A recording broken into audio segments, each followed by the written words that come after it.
자, 우리 함께 인사하겠습니다. 지적과 원망 대신에 칭찬과 감사로 하나님의 만복을 향유하세요.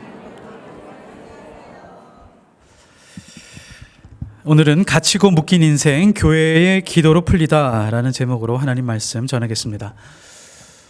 성경에서 흘러가는 순서, 성경에 기록된 순서도 다 하나님의 세밀한 의도를 가지고 있습니다.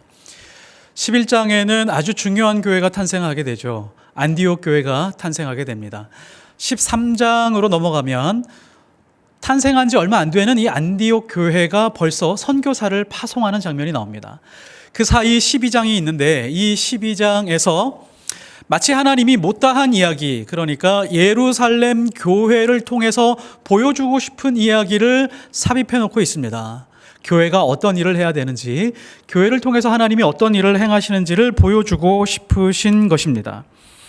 12장에 보면 헤롯이 등장하게 되고, 헤롯이 야고보를 처형한 다음에 베드로도 처형하기 위해서 감옥에 집어넣게 됩니다. 그리고 교회는 어떻게 대응하고 있나요? 교회는 베드로를 위해서 간절히 기도하고 있는 장면이 나옵니다.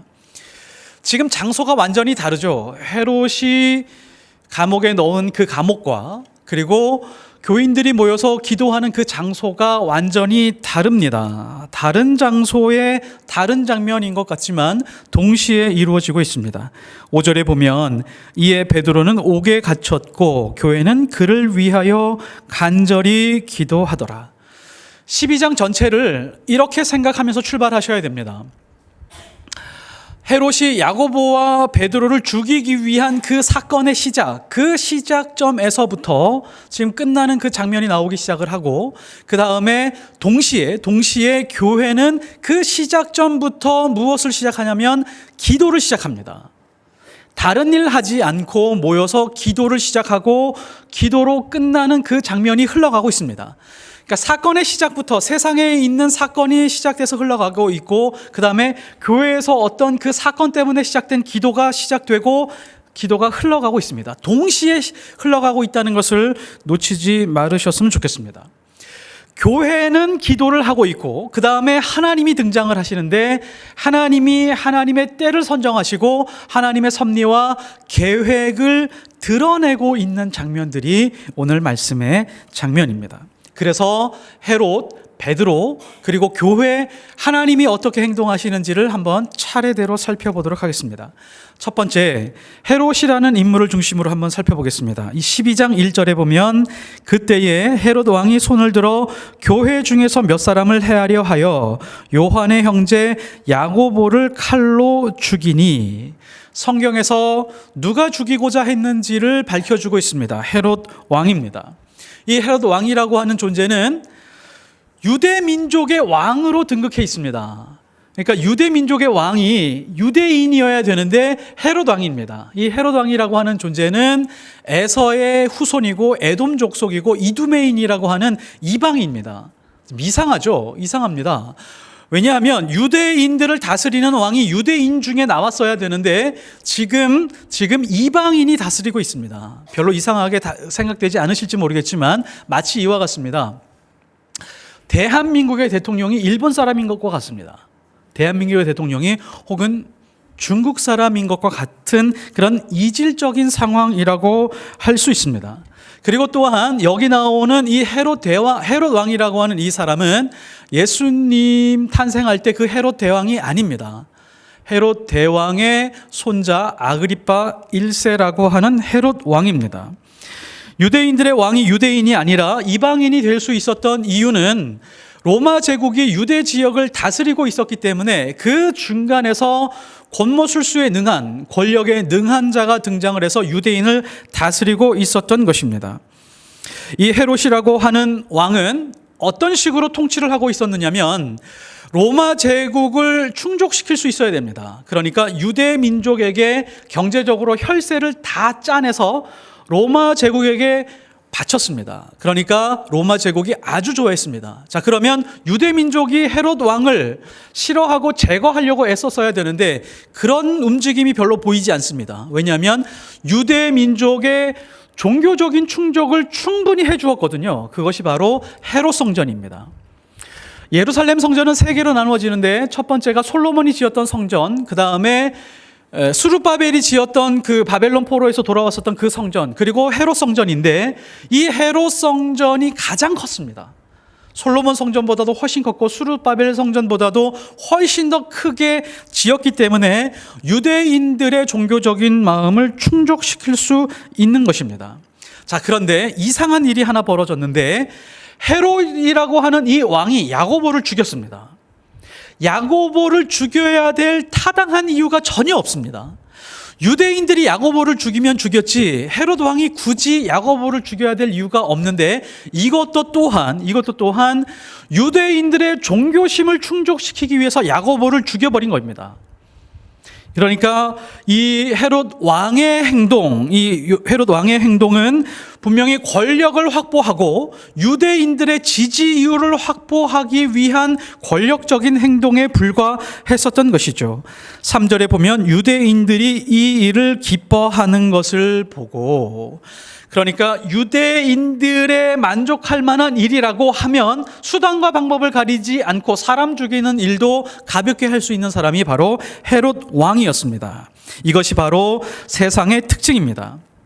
세상의 특징은 사람들이 하는 말에 따라 움직이는 그런 특징을 가지고 있습니다. 내가 세상을 따라 사는지 하나님을 따라 사는지 구분하는 방법이 있습니다. 아주 간단한 방법이 있습니다. 하나님의 말씀보다 세상 사람들이 하는 말에 더 많이 흔들리고 있다면 우리는 헤롯의 길을 가고 있는 것입니다. 헤롯의 욕망 안에서 살아가고 있는 것입니다.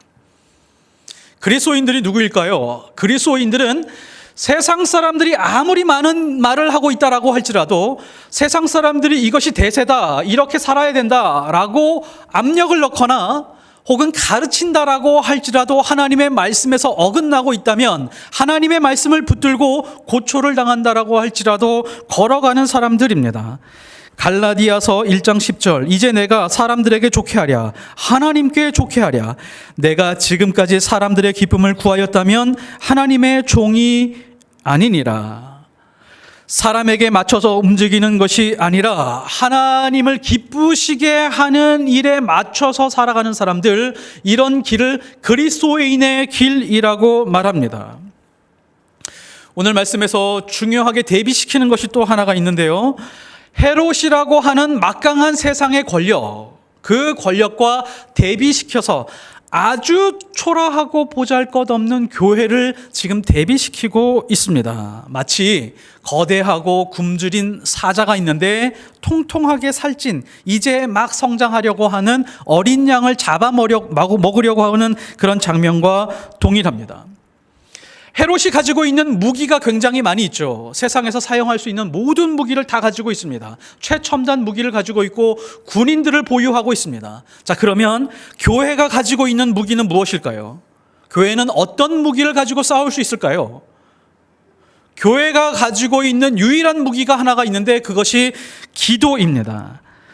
그런데 지금 이 싸움이 벌어지고 있는 가운데 누가 더 긴장을 하게 될까요? 누가 더 긴장을 하는 것이 상식적으로 맞을까요? 4절에 보면 잡음에 옥에 가두어 군사 내식 내패에 맡겨 지키고 유월절 후에 백성 앞에 끌어내고자 하더라. 유월절이 끝나고 나면 백성 앞에 끌어내서 내가 잘했지, 너희들이 원하는 것 충족시켜줬지, 이제 내 말을 잘 따라야 돼 라고 하면서 확고한 지지율을 확보하기 위해서 지금 이런 일을 벌이고 있다는 것을 알 수 있습니다. 자, 여기서 보면 베드로라고 하는 어부한 사람을 지키기 위해서 몇 명의 군인들이 지금 배치되었을까요? 4명씩 4패. 그러면 몇 명이죠? 곱하기가 혹시 잘 안 되시는 건 아니시죠? 16명이 배치되었습니다.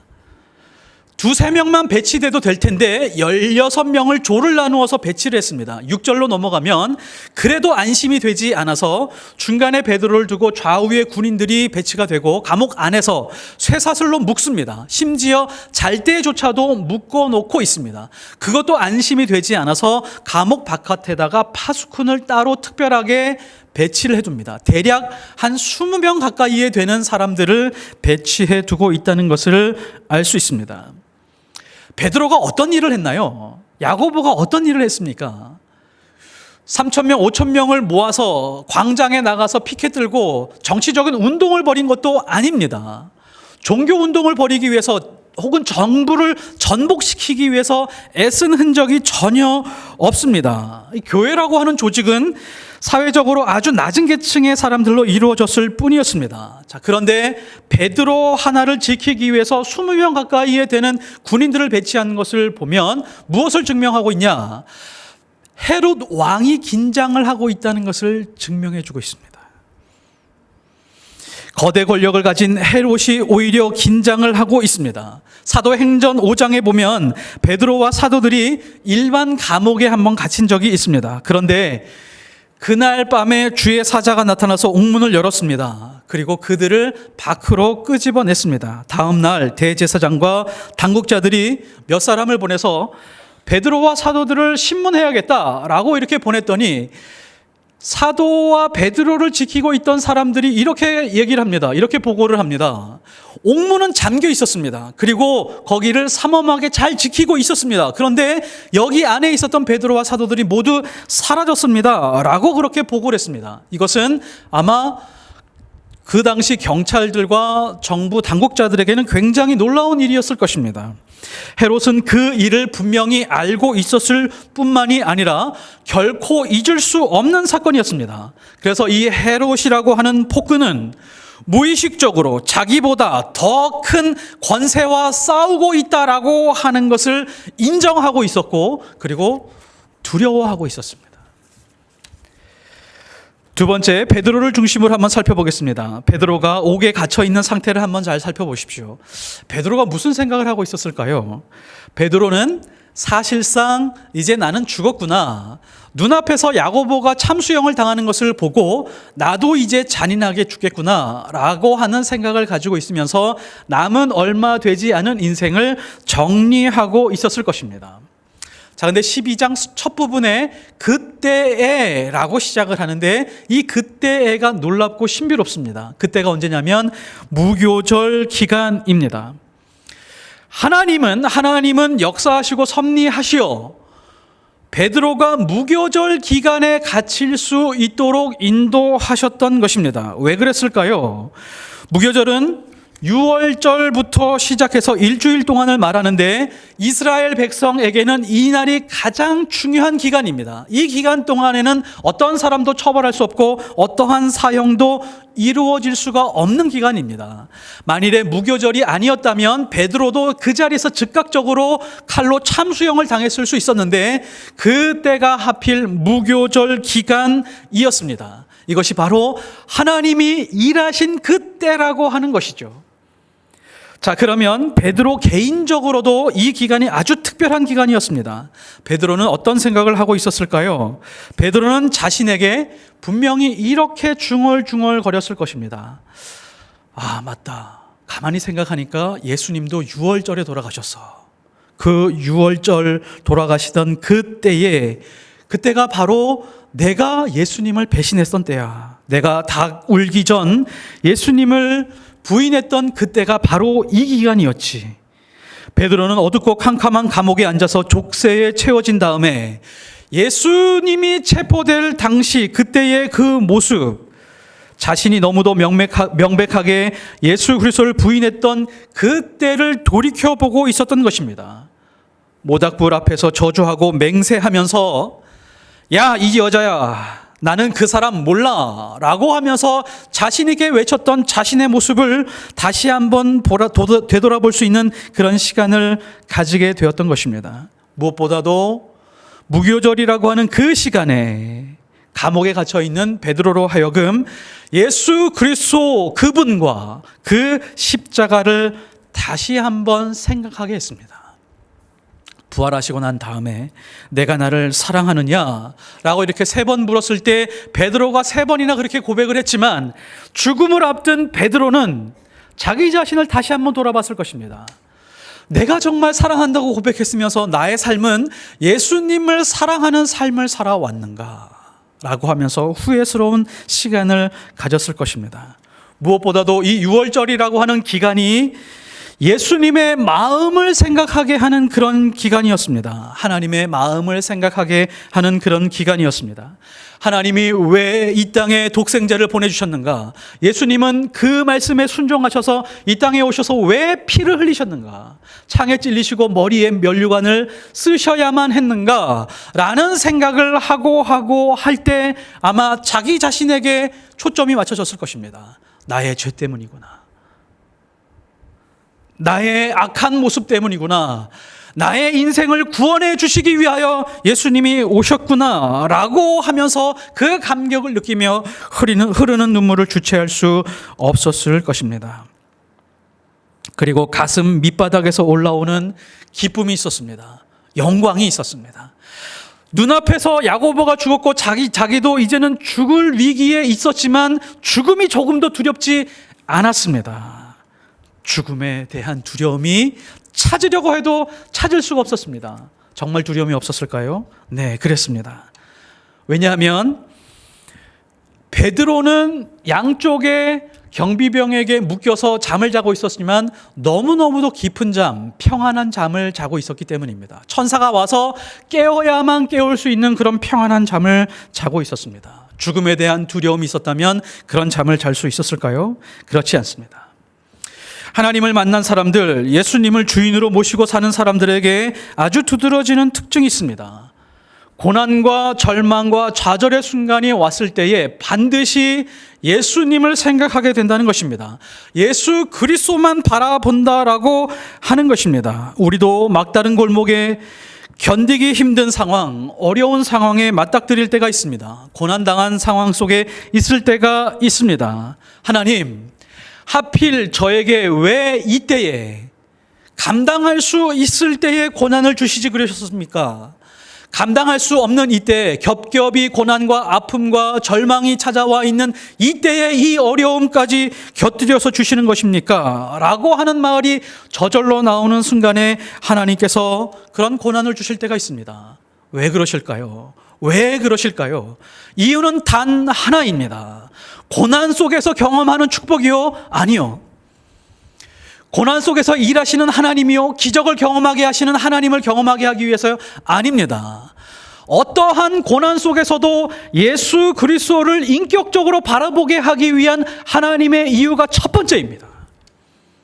예수님을 대면하고 예수님의 뜻이 무엇인지, 예수님의 아픔이 무엇이며 예수님이 이 땅에 왜 오셔서 나를 구원하셨는지에 대한 그 이유와 목적을 깨닫게 하기 위한 것입니다. 그 목적과 이유를 분명하게 안다면 우리는 고난에서 벗어날 수 있습니다. 그리스도인은 많지만 진정한 그리스도인은 많지 않은 것 같습니다. 고난 속에서, 고통 속에서 벗어나는 것이 첫 번째 우선적인 것이지, 하나님이 나를 얼마 사랑하셔서 이 자리에, 이 위치에 오게 하셨는지에 대한 깨달음은 별로 관심이 없을 때가 많이 있습니다. 하나님의 마음과 하나님의 뜻을 그 자리에서 깨닫게 된다면 무엇보다도 십자가 위에 예수 그리스도를 바라볼 수 있게 되고 그 은혜를 다시 한번 경험할 수 있다면 우리는 인생의 영광을 경험하게 됩니다. 마지막으로 교회의 그리스도인들을 한번 잘 살펴보십시오. 5절을 다시 한번 보겠습니다. 이에 베드로는 옥에 갇혔고 교회는 그를 위하여 간절히 하나님께 기도하더라. 교회는 큰 위기에 빠지게 되었습니다. 교회에 아주 중요한 지도자 2명을 잃게 생겼습니다. 야고보는 이미 죽었고, 그리고 베드로도 죽게 생겼습니다. 예수님이 가장 중요하게 생각하는 그 수제자 베드로도 죽었고 요한 그리고 그 다음에 야고보였는데 이제 중요한 지도자들이 다 사라지게 되었습니다. 우리는 이런 위기 속에서 이렇게 생각이 되죠. 하나님, 예수님의 수제자가 사라지게 되면 교회는 뿔뿔이 흩어질 것 같습니다. 중요한 지도자를 살려주십시오 라고 하는 기도와 더불어 사람의 힘을 의존하려고 애썼을 것입니다. 8,000명 혹은 10,000명 되는 교인 중에 야 너희들 헤로드 왕과 좀 연결되는 그런 권력자들 없어? 혹은 경제적으로 좀 부유한 사람들 없어 여러 가지 권력을 사용하려고 애를 쓰려고 하는 사람들도 있었을 것입니다. 사회 운동을 전개하거나 혹은 게릴라를 조직하거나 세상의 실력을 사용할 수도 있었을 텐데 수많은 교회의 그리스도인들은 이런 힘을 사용하려고 조금도 생각하지 않았습니다. 정치적인 운동을 하거나 혹은 나가서 광장에서 피켓을 들고 헤롯을 향하여 혹은 유대인들을 향하여 저항하는 운동을 조금도 하지 않았습니다. 헤롯은 날아가는 새도 떨어뜨리는 권력을 가지고 있었습니다. 칼과 방패, 창과 전차, 그리고 아주 잘 훈련된 군인들이 있었습니다. 반면에 그리스도인들에게는 아무것도 없었습니다. 그리고 어떻게 보면 실력을 행사하기 위해서 애를 써서 힘을 모으려고 하면 어느 정도 힘을 모을 수 있었겠죠. 그러나 그런 힘들도 모으려고 하지 않았습니다. 단 하나 붙들었습니다. 기도 하나만 붙들었습니다. 누가 이겨야 될까요? 누가 이길 수 있는 싸움일까요? 23절에 보면 주의 사자가 곧 친히 벌레에게 먹혀 죽으니라. 누가 죽은 거죠? 헤롯이 죽었습니다. 헤롯은 주님이 직접 심판하셔서 그 시체조차도 자연스럽게 썩는 것을 거부하고 벌레가 먹게 하는 그런 비참한 죽음을 맞이하게 되었습니다. 우리도 인생을 살아가면서 분명히 우리 인생에 헤롯이라고 하는 존재가 있습니다. 나라에도 있고 기업에도 있으며 혹은 우리가 속해 있는 공동체 안에도 헤롯이라고 하는 존재가 있습니다. 그러나 두려워하지 마십시오. 세상의 힘과 권력이라고 하는 것이 그렇습니다. 들에 핀 풀꽃의 영광에 불과합니다. 그것이 만일에 하나님께 반하는 권력이라고 하면 하나님이 직접 심판하실 겁니다. 하나님의 때에 사라지게 될 것입니다. 그리스도인들을 통해서 교회를 통해서 하는 그 기도를 듣고 하나님이 직접 일하시게 될 것입니다. 하나님이 우리 인생을 감옥처럼 답답하고 괴로운 상태에 가두어 둘 때도 있습니다. 우리가 갇힌 인생처럼 어려운 인생에 놓일 때가 있습니다. 그 자리에 묶어 놓으신 이유가 있죠. 우리가 할 일은 무교절에 예수 그리스도를 바라보고 그분의 계획과 그분의 심정과 그분의 뜻을 알기 위해서 무릎 꿇고 기도하는 그 교인들, 그 그리스도인들의 모습을 닮아야 됩니다. 하나님의 뜻을 알려주십시오. 하나님은 분명 우리에게 불행을 쌓아두시기 위해서 고난을 주신 것이 아닌 것을 확실히 압니다. 저를 사랑하시고 교회를 사랑하시며 하나님의 뜻을 실현하고 싶은 것을 알고 있습니다. 지금 이 순간 하나님의 뜻이 무엇인지를 알려주십시오. 하나님의 계획을 알려주십시오. 라고 하나님 앞에 기도하는 것이 우리의 일입니다. 너는 내게 부르짖으라. 내가 내게 응답하겠고 내가 내게 크고 은밀한 일을 보이리라. 라고 하신 것이 하나님의 의지고 하나님의 뜻입니다. 그리스도인들은 하나님 앞에 부르짖어야 됩니다. 그러면 하나님께서 뜻을 알려주시고 크고 은밀한 일을 우리에게 보여주실 것입니다. 하나님께 기도하지 않으면 하나님의 크고 은밀한 일들을 경험할 수 있는 방법이 세상에 아무것도 없습니다. 그리스도인들은 기도해야 됩니다. 교회는 모여서 기도해야 되고 목장으로 모일 때마다 기도를 부탁하고 기도해주는 목장이 되어야 됩니다. 성도회도 마찬가지입니다. 믿음의 사람들이 모였기 때문에 코이노니아를 이루며 기도의 제목을 나누고 기도할 수 있는 그런 모임이 되어야 됩니다. 교회 안에서 그리스도인의 모임이라고 하면 3, 4, 5 모였을 때 함께 기도하는 모임이 될 수 있어야 됩니다. 모여서 함께 기도해 주십시오. 교회는 서로에게 기도의 빚을 지고 그리고 그 기도의 빚을 갚아가는 곳입니다. 그러면서 기뻐하는 곳입니다. 그러면서 하나님이 어떻게 일하시는지를 간증하면서 살아가는 것이 바로 교회입니다. 교회의 크고 작은 모임에서 함께하는 기도는 하나님의 특별한 응답을 경험하게 만들어줍니다. 지금 이 자리에 계신 성도님들도 많은 것을 경험하셨을 거예요. 저도 그것을 경험하고 두 눈으로 목격했습니다. 어떤 장로님이 20여 년 전에 간암에 걸려서 교회에 긴급하게 기도 제목을 내놓고 교인들이 교회에 모여서 기도하는데 그 장로님이 간암에서 치유되는 놀라운 기적을 봤습니다. 그리고 어려움 당한 사람들, 경제적으로 어려움 당하고 자녀들의 문제가 있는 사람들, 그때마다 교회들이 함께 모여서 기도할 때 특별하게 일하시는 하나님의 역사를 경험하고 우리는 그 간증들을 가지고 있습니다. 그런데 지금은 교회들이 기도하는 것을 많이 게을리하고 있는 것이 아닌가, 너무너무 안타까운 상황에 놓여 있습니다.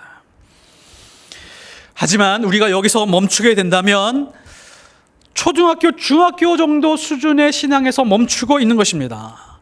하나님께 기도하면 응답을 주신다. 기도하면 기적을 이루어 주십니다. 라고 하면서 박수치고 기도하고 부르짖는 것에서만 멈추고, 그리고 하나님의 응답을 듣고 간증하는 것에서만 멈춘다면 우리는 아직 낮은 수준의 신앙에 멈추어 있는 것입니다. 지금 예루살렘 교회가 어떤 기도를 했는지를 추적해가는 것이 훨씬 더 중요합니다. 어떤 기도를 했을까요? 예루살렘 교회가 모여서 기도하는 내용이 무엇일까요? 이런 기도했을까요? 베드로를 죽음의 위기에서 살려주십시오. 베드로는 중요한 지도자입니다. 예수님이 지정한 중요한 지도자입니다. 지금 교회가 확장되고 성장해야 되는데, 세계 선교를 위해야 되는데, 베드로를 살려주셔서 베드로를 통해서 예수 그리스도의 이름이 더 많이 전파되게 해주십시오 라는 기도를 했을까요? 그런 기도한 것 같지가 않습니다. 나중에 베드로가 감옥에서 나와서 교회가 기도하는 곳에 찾아갑니다. 그곳에서 똑똑 두드리니까 소녀가 갑자기 나와서 베드로를 봅니다. 깜짝 놀랐습니다. 화들짝 놀라서 베드로가 왔습니다 라고 교인들에게 이야기를 하니까 모든 교인들이 믿지 않았습니다. 만일에 교회에서 베드로를 살려주십시오, 베드로가 돌아오게 해주십시오 라고 기도를 하고 있었다면 아마 이 장면을 하나님의 응답으로 생각을 했을 것입니다. 또 소녀가 말을 하죠. 베드로가 살아왔습니다, 진짜입니다 라고 이야기를 하니까 교인들이 이렇게 얘기합니다. 베드로의 천사일 것이다. 이미 야고보처럼 베드로도 처형을 당해서 아마 베드로의 천사가 온 것이야 라고 그렇게 이야기를 한 겁니다. 그러니까 살아 돌아오도록 기도했을 것이다 라고 추정하는 것은 아마 틀릴 가능성이 높습니다. 그러면 어떤 기도를 하고 있었을까요? 모여서 한참을 기도하고 아마 열심히 부르짖었을 것입니다. 뭐라고 기도했을까요? 그것도 추적할 수 있는 내용이 있습니다. 베드로는 사도행전 4장에서 투옥되었다가 풀려난 적이 있습니다. 그때 사도들과 온 교인이 모여서 했었던 기도가 있습니다. 주여, 이제도 그들의 위협함을 굽어 보시옵소서. 그들이 교회를 위협하고 있습니다. 잡아서 다 죽이려고 하고 있습니다. 저들을 처단해 주십시오 라고 기도한 것이 아니라 그 다음에 또 종들로 하여금 담대히 하나님의 말씀을 전하게 하여 주시오며.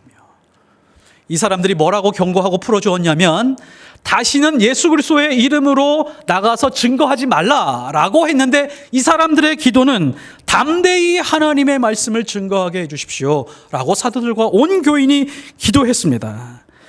그 박해 속에서도 고통과 죽음을 피하게 해달라고 하는 기도가 아니라 하나님의 말씀을 전하게 해달라고 하는 기도했습니다. 베드로가 투옥됐을 때도 아마 똑같은 수준의 기도를 했을 것입니다. 하나님, 예수님의 사랑하는 제자 베드로가 절체절명 상황과 죽음의 위기 속에 있습니다. 영원한 생명을 얻은 주님의 증인다운 모습으로 죽게 하옵소서. 마지막 순간에 이르기까지 예수 그리스도가 온 세계의 주인이며 십자가를 통해서 온 세상을 살리기 위해 이 땅에 오셔서 죽었다가 부활했다라고 하는 그 사실을 당당하게 담담하게 자신 있게 증거하다가 하나님 앞으로 가게 해 주십시오 라고 교회는 기도했을 것입니다. 죽음이 주님의 뜻이라면 가장 그리스도인답게 죽게 해 주십시오. 예수의 말씀하신 가장 증인다운 모습, 그 모습이 베드로의 모습이었으면 좋겠습니다. 그리고 우리의 모습이었으면 좋겠습니다 라는 것이 교회의 기도였습니다. 이것이 바로 진정한 그리스도인의 기도하는 모습입니다. 지금도 하나님은 교회의 기도를 듣고 싶어 하십니다. 교회가 모여서 함께 합심해서 하는 기도를 듣고 싶어 하십니다. 교회의 기도를 듣고 하나님의 특별한 계획과 섭리를 드러내고 싶어 하십니다. 그런데 하나님은 때로 어느 특정한 시기에 어떠한 자리에 우리를 묶어두기도 하시고 그 묶여진 자리에서 우리로 하여금 다시 무언가를 특별하게 생각하게 하고 싶어 하십니다. 무엇을 생각하게 하고 싶어 하시죠? 예수 그리스도입니다. 예수 그리스도의 십자가입니다. 그 십자가 앞으로 우리를 데리고 가서 그 십자가 밑에서 하나님께 부르짖게 하고 싶으신 것이 하나님의 뜻입니다. 그리스도인에게는 기도 외에 세상을 이길 수 있는 무기를 주신 적이 없습니다. 우리가 가지고 있는 가장 강력한 무기는 기도 외에 없습니다. 함께 모여 말씀을 나누고 기도할 수 있는 동역자들이 있다면 세상에 그 어떤 것도 이길 수 있는 힘이 생깁니다. 우리는 지금 교회를 다니고 교회에서 신앙생활을 하고 있습니다. 정말 제대로 된 신앙생활을 하고 있다라고 하는 것은 우리 모임 안에서 혹은 믿음의 형제와 자매 안에서 자연스럽게 어떠한 기도 제목이라도 나누고 함께 기도해 줄 수 있는 교회를 만났다라고 하면 진짜 교회를 만난 것입니다. 포에마가 그렇게 기도하고 하나님의 응답과 하나님의 섭리를 경험하는 공동체가 되시기를 예수 그리스도 이름으로 축복합니다. 기도하겠습니다. 하나님 아버지, 우리 교회가 하나님 앞에서 기도하고 그 기도를 통해서 하나님이 움직이고 특별한 섭리와 계획 안에서 일하시는 것을 보고 목격하고 경험하는 그런 교회가 되게 하여 주옵소서. 때로는 각자 살아가는 삶을 통해서 보면 갇혀 있을 때도 있고 묶여 있을 때도 있습니다. 고난 중에 있을 때도 있습니다. 그때는 무조건 예수 그리스도의 십자가 앞으로 걸어가서 그 자리에 엎드려 하나님께 부르짖는 인생 되게 하여 주옵소서. 귀인들을 의지하지 않고 세상의 실력과 힘을 붙들지 않으며 오로지 하나님의 말씀을 붙들고 기도하는 주님의 거룩한 그리스도인들 되게 하여 주옵소서. 그래서 죽는 그날까지 예루살렘 교회 교인들처럼 예수 그리스도의 온전한 증인, 아름다운 증인 되기를 위해서 살아가는 하나님의 사람들 되게 하옵소서. 예수 그리스도 이름으로 기도드렸사옵나이다.